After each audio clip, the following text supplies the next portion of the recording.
All right, continuing where we left off. Let's see, we did negative 100, the next number was 0. 0 is rational, 0 over 1. It is an integer, but most importantly, most descriptive, it's a whole number. Remember, the whole number started 0, 1, 2, 3, 4, 5. No, 1, as long as we're here. Also 0, 1, 2, 3, 4, 5. All right, negative 1/3. That's a fraction of integers. That goes here. That's rational. 3.8. That's a decimal that stops. So it's rational. It goes in this bucket. 5.42. Notice the bar over the top of that. That means that's a decimal that repeats. 5.42, 42, 42, on and on and on. So that's also rational. And then finally, we've got this number. This is similar to the other example I gave. Notice that each time we're adding an additional 1. So while it does have a pattern, it's not repeating. And ... it's not terminating. All right, true or false? Explain your answer. All whole numbers are integers. Well, let's go back and look at our definition. The whole numbers were 0, 1, 2, 3, 4. Are all of those numbers also in this pile? Yes, 0, 1, 2, 3, 4 shows up 0, 1, 2, 3, 4. So that one is true. And for explain, you might write integers are whole numbers with their negatives. So all the whole numbers are there, whole numbers, along with the negatives. Conversely, all integers are whole numbers. Well, this one is false because the integers have these negatives. The whole numbers do not. So this one is false. And you might just give an example, like negative 5.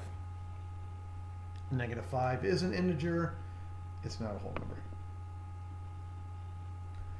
Some rational numbers are integers. Some. Not all, but some.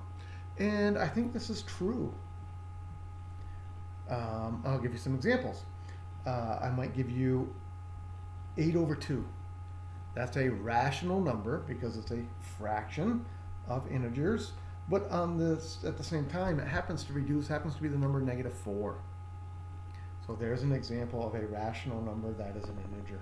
And I could do the same thing, say negative 12 over 4 happens to be negative 3. So again, there's a rational number, but it really is an integer.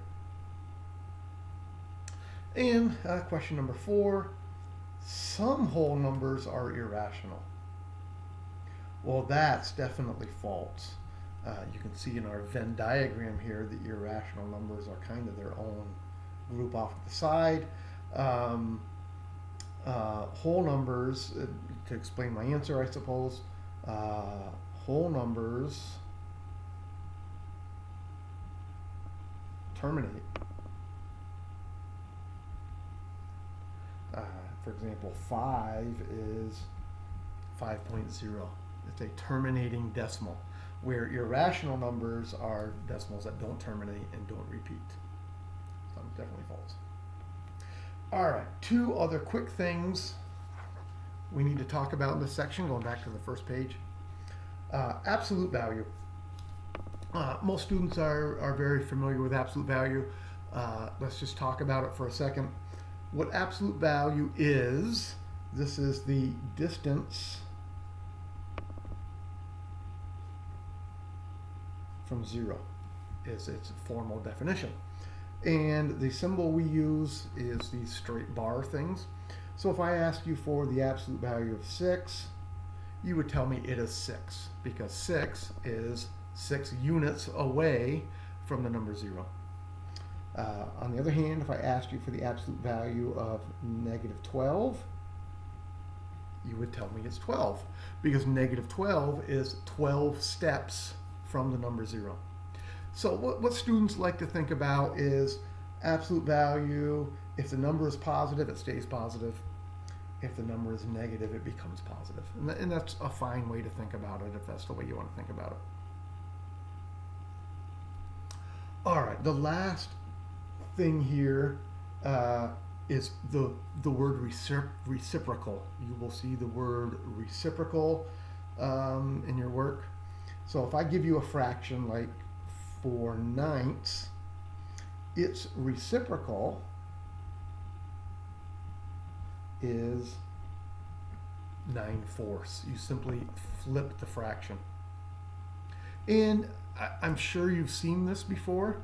You might not remember the word reciprocal, but if I give you two fractions like 2/3 and ask you to divide by 4/9,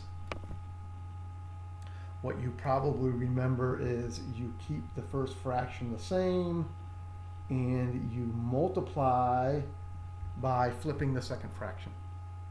So in math, we would say we multiply by the reciprocal. So like I said, you've probably seen this, but you might not have remembered the word reciprocal. Well, and then to finish this one off, let's see, we can reduce the 2 and the 4. That reduces to be a 1 and a 2. The 1 and a 3, that reduces, that's 3/2. All right, so that's the end of section 1.1. You should now be able to go start the homework. And after you've done the homework, take the quiz.